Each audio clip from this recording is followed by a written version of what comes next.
Hello, everybody. We will be ready to go. I'm giving you two. Here we are. If you hear me, please give me a smiley face. Thank you, Thomas. Okay, hey, hello, Clarissa. Hello, hi everyone. Quite glad to see you. I just wanted to say that it is the last day of MoodleMoot Virtual Conference 2013, and these are the presenters. There were about 40, and we have representatives of many other countries, from Africa, from Canada, from Great Britain, from Germany, Saudi Arabia, India. So it's a really very Turkey, right, and representatives of different cultures and educational settings, high school, elementary school, and it was really very inspiring, very interesting to participate in this conference.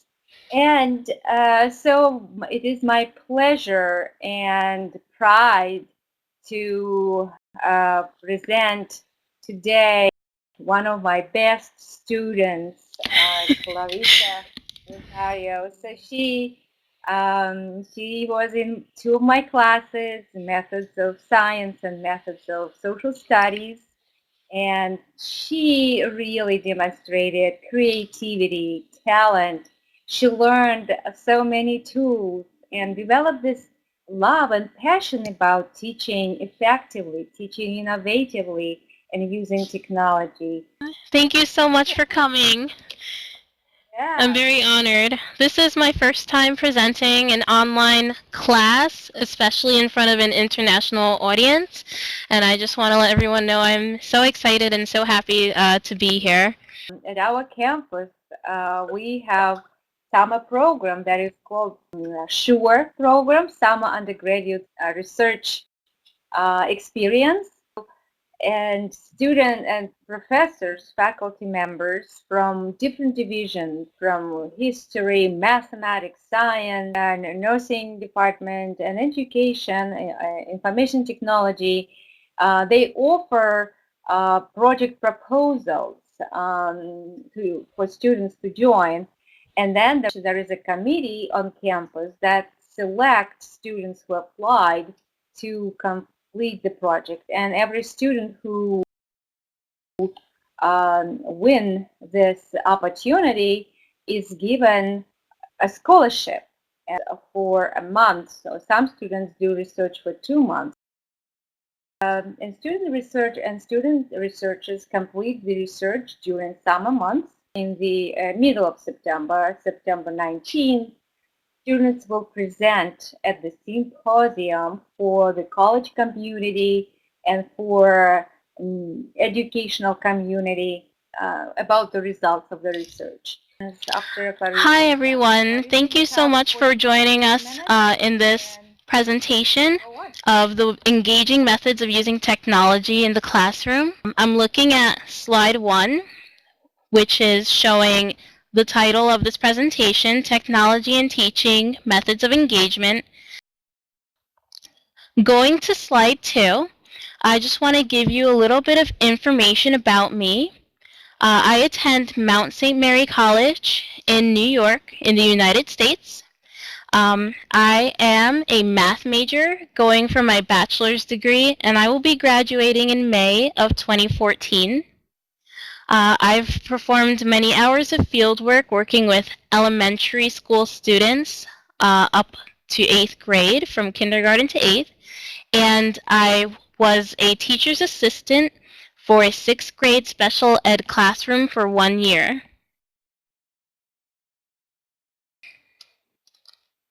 Thank you.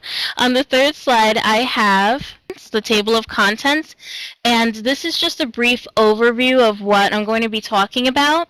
I won't run through them now. I just have them as a reference, and we'll go to slide 4.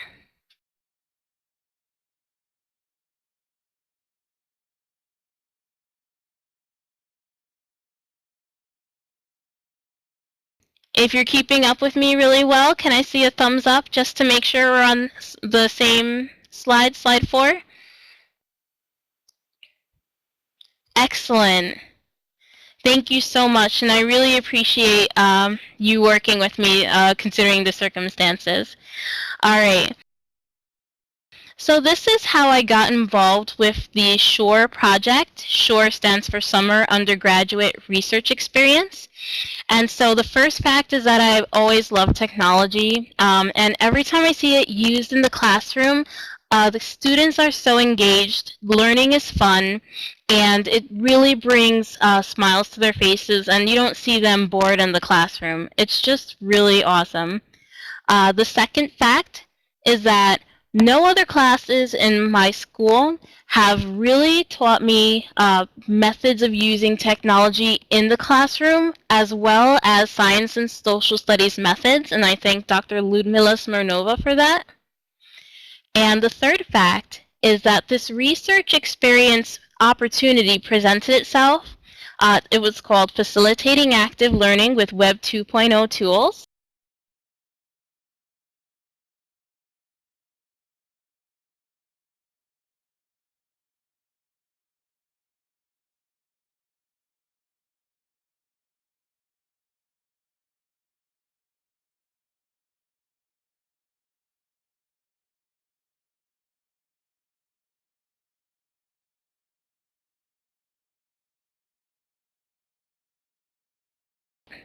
Slide 5 talks about the research.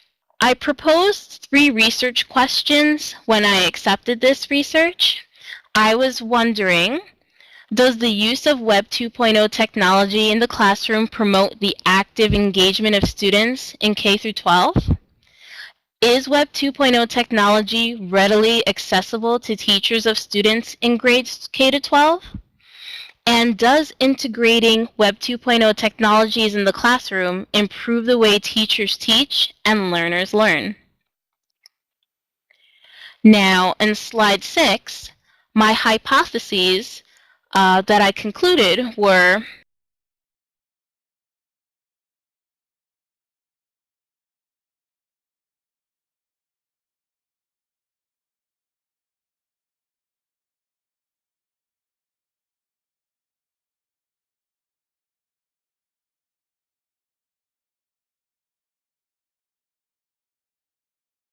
we'll see how it goes, but so far there's been a very positive response to technology use in the classroom. Now, in slide 7, I ask you to please just take a brief moment. In the chat box, I would like to know, what is one reason you feel technology is beneficial in the classroom?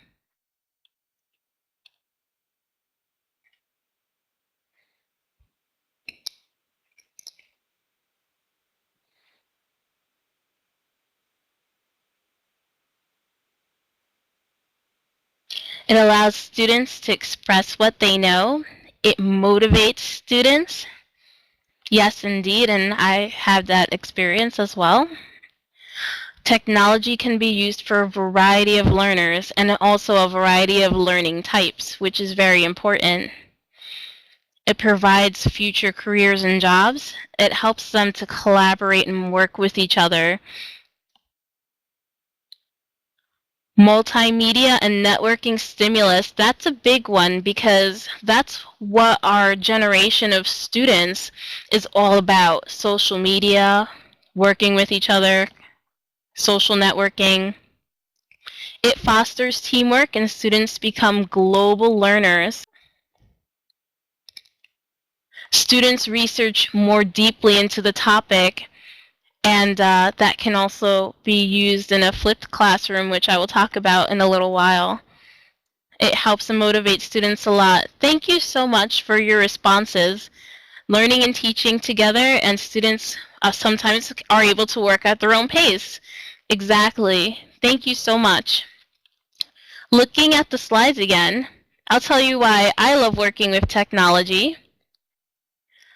The excitement that it brings to the classroom, how students are able to take ownership of what they learn, the feedback that can be received from teacher to student, from student to teacher, and from student to student. And I also encourage feedback for my presentation after it's done. It raises the intelligence, the enhancement of interactivity, creativity, innovation. Students can create and use the higher levels of Bloom's taxonomy. Excellent. On slide 9, I describe some notable technology firsts. The first time the term cloud computing came about was by John McCarthy in 1961. And just a brief explanation, cloud computing is the idea that we can access documents and files and interact with websites, and we can access things from different places when things are stored in one central server. So such as a network in a business, you can access the same document from one computer to the other. That's what cloud computing is about.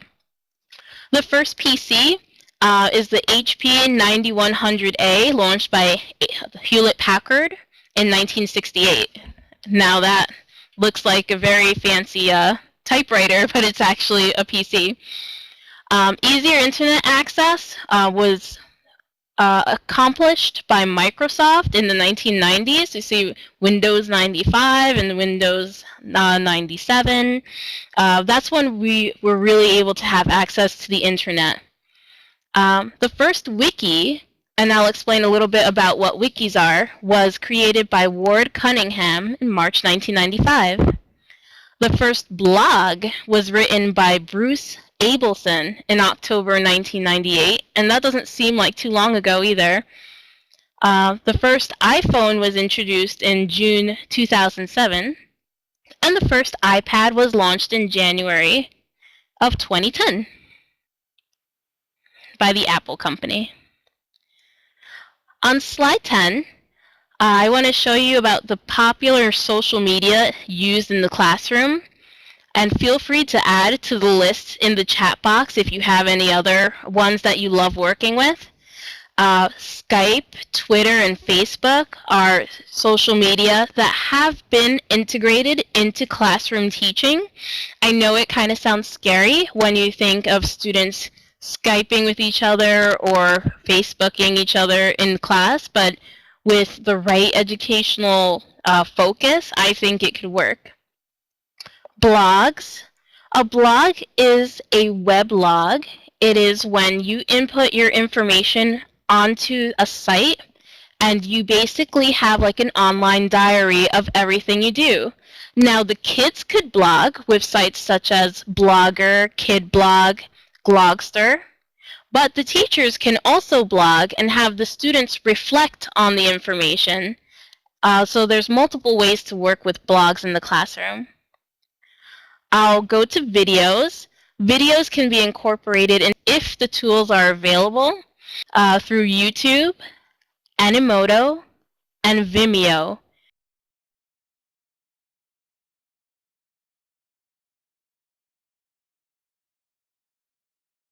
I love to add things to the toolbox, and if you have a toolbox, that's wonderful.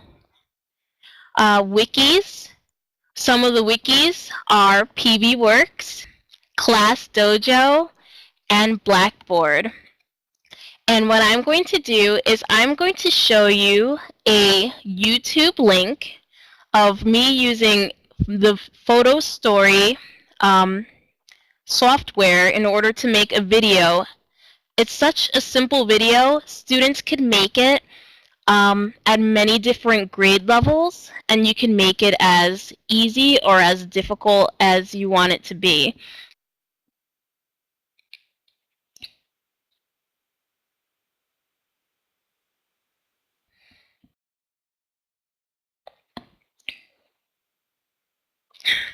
Thank you so much for your support, everyone. I created a picture walk using Photo Story 3, a Web 2.0 presentation tool.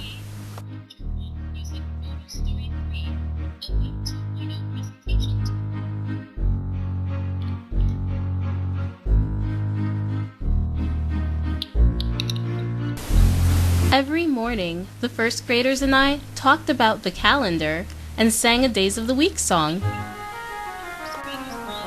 We compared and contrasted two stories with a Venn diagram. After some time, we established reading centers. I like how Photo Story includes different effects, like making this picture black and white. As community helpers assist us when we need them, Web 2.0 tools help us reach all students in an engaging way. Student teaching was scary at first, just like new technologies might be for some teachers. But just like anything else, once you take the first step, a new world of possibilities opens up for you.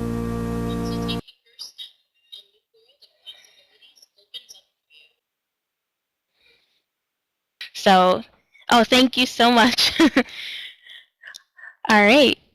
Now we're going to go to slide 11, where I would just like to briefly discuss a study, because one of the questions I'm wondering is, does technology work? And so this study was done in Michigan with groups of students that were in a Head Start program, which is kind of a remedial program, and the blue, maroon, yellow, and green groups participated in this. Now, the green group, which is actually the first group, actually looks blue on the PowerPoint, but the group that you see from the bottom left shooting up to the top right in blue in the Head Start group, this is a group that was exposed to multimedia materials along with print materials, lesson plans, and teacher training.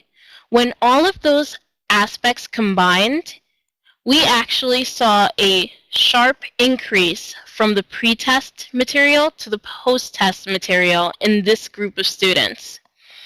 And this was done in 2009, and the results show that when the students were exposed to multimedia approach along with the regular print materials and introducing literacy skills, their engagement, their learning surpassed the middle income group from beginning to the end of the lesson. And that's a very strong study that shows how technology is working.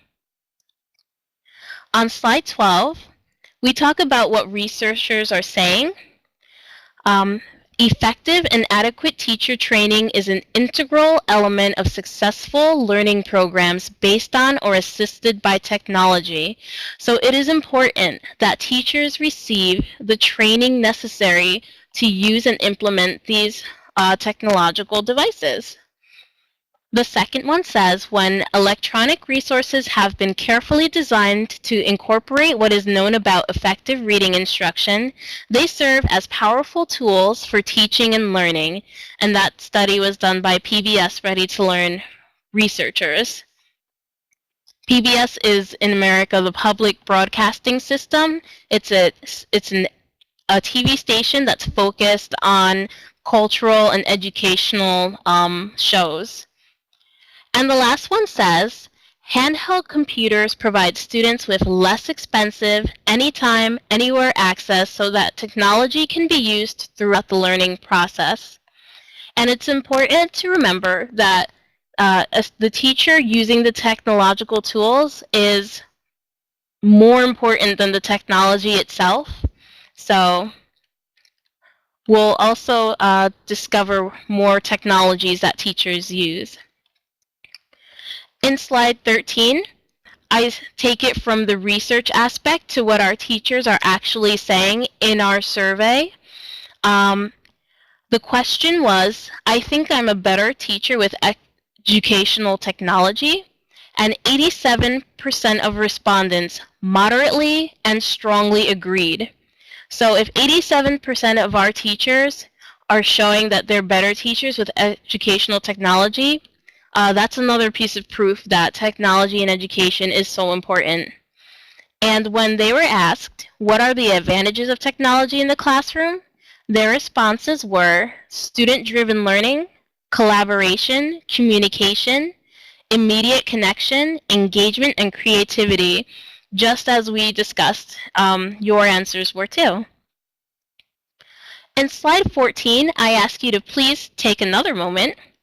Now it says, please answer the one question anonymous poll that by clicking the link that I'm going to provide right in the chat box. This poll is done with Google Docs, and Google provides a whole system of Drive where you can do documents, spreadsheets, just like we're doing today, and this is another form of technology that can be used in the classroom. So I'm just getting that link for you right now.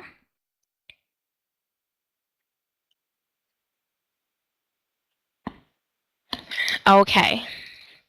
So this question is going to be about what you think about iPads and apps, and here it comes. Okay, so when you click on the link, you will see the form with one question. It's a multiple choice.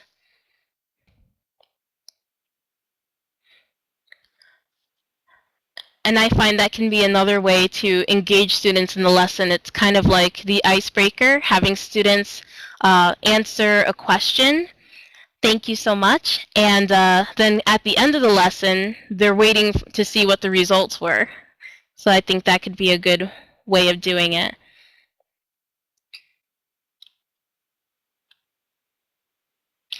All right, thank you so much, everyone, for answering that question. On slide 15,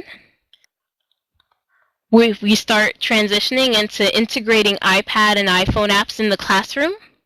Now, most of us know already what apps are, but just in case we're not familiar, apps are programs used on portable devices from developers Apple and Android, just to name a few, that allow you to access and manage your content easily, to say the least.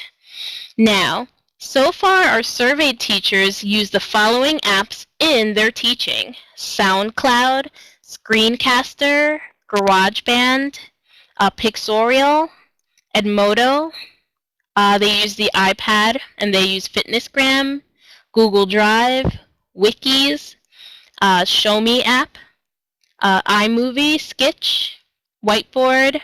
There are whiteboard apps that you can use with your whiteboard. Storify, Screencasts, and podcasts also. And in the next slide, we'll talk about the breakdown of what apps are used for what type of learning. So let's look at slide 16. The apps for use on iPad and iPhone, this is just meant to be a list of apps so that you can actually use them in your teaching. And I've broken them down into categories so that when you go to reference this, you can say, well, I'm looking for a social media app. There's a list. Let me try Weebly for blogging. Or I'm looking for a slideshow app. Let me look in this first category, and then you see, SlideShare, that might work. So, and these are tools that can be easily integrated into classroom content. Slide 17, I discuss gamification of the classroom.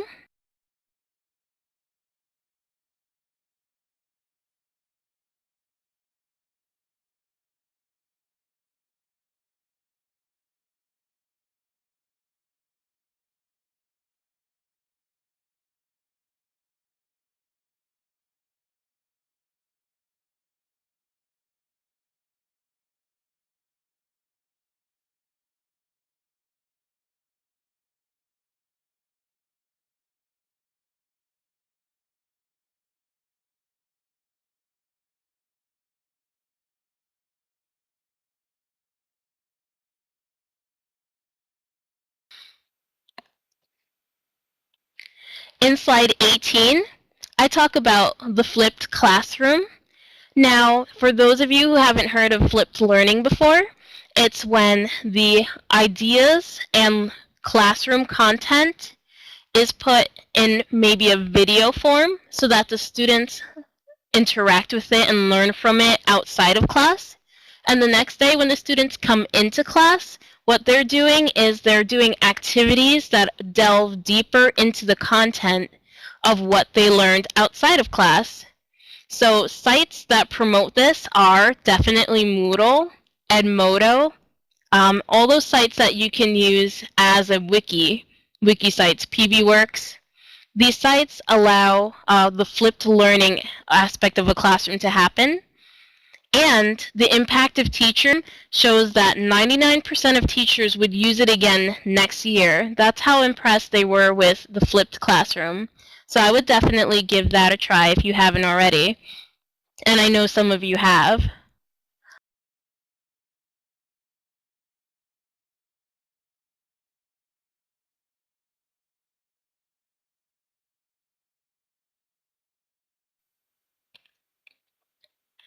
In slide 19, I talk about the future of technology in teaching. There's an infographic that describes technology in detail. I'll put up the link in just a moment after we're done, since we have a couple minutes. The classroom tech tip, an infographic is an online poster which combines beautiful graphics with informative text. And many use a format that focuses on one topic and branches out to the details. So it's kind of like Kidspiration or spreadsheet, but it has a lot of information in it, but it has beautiful graphics. So let me get that link for you right now for the infographic. I recommend that you take a look at this after the content is over because it's such a very good, very detailed piece of information. As I'm looking at slide 19 and going on to slide 20 to talk about the future of our research. So the future of the S.U.R.E research assignment, some of our team members will be going to Finland for the June 2014 EdMedia World Conference, and that's very exciting.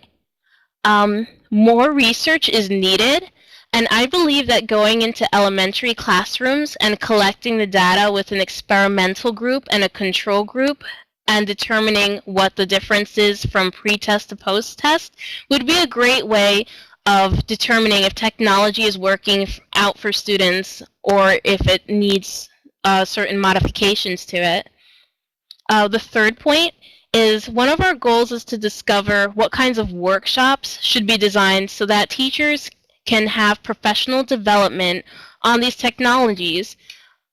And the last point that I want to make is that we as teachers should advocate for the proper supports in the classroom so that this technology can be implemented. So at slide 21, as I mentioned before, we did survey many of our teachers in the area, but we would love to know what you feel about technology in the classroom and how much and often you use it. There is a survey that you can feel free to fill out. It's anonymous, and we respect your answers honestly, and we just really want to be able to help the teachers of the world implement technology into their classrooms. Here is the link to the survey. Please use the second link that I put because it shows the live form. The first link is in the edit view, and I really would like you to have the link in the live form because then you could submit your answers better that way. And I do have a research blog. I've been keeping a blog all throughout this research, and if you would like to take a look at it, I'll put the link up right now. And I thank you so much for your consideration and time. And in just a moment, we'll get to some questions and answers. But before we do, one thing, and it is a brief message from one of our local.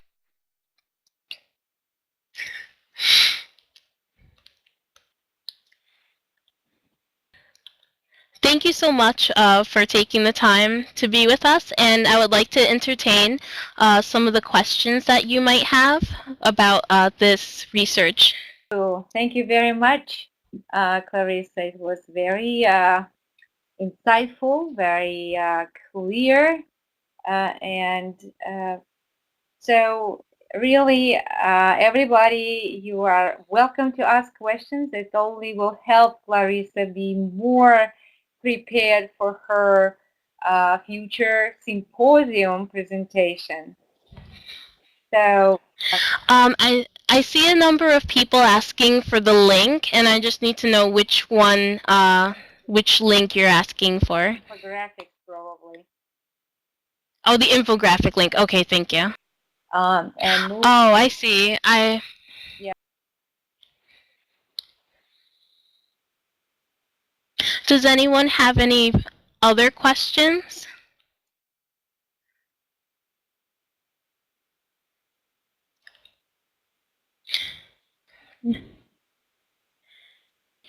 And okay, thank you, Carlos. I'll try to fix that. So those are my experiences with iPads in the classroom. I definitely encourage the sharing of information, and I see that someone shared information about IWB, the interactive whiteboard, that can be used for education. And yes, there are certainly in the Smartboard many ways to have students be engaged in that. Students can definitely solve multiple choice tests, and there are a lot of ways to introduce content into the interactive whiteboard. So that almost goes without saying, but I'm so glad you mentioned it, because without it, you know, we would have a lot tougher time bringing this content to the students. So thank you so much for that.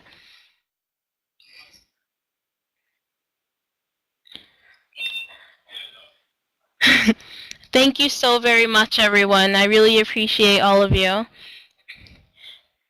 And yes, if you use the right technologies, and if schools purchase it in bulk at a discount, then yes, they can be very cost effective as well. So thank you for mentioning that.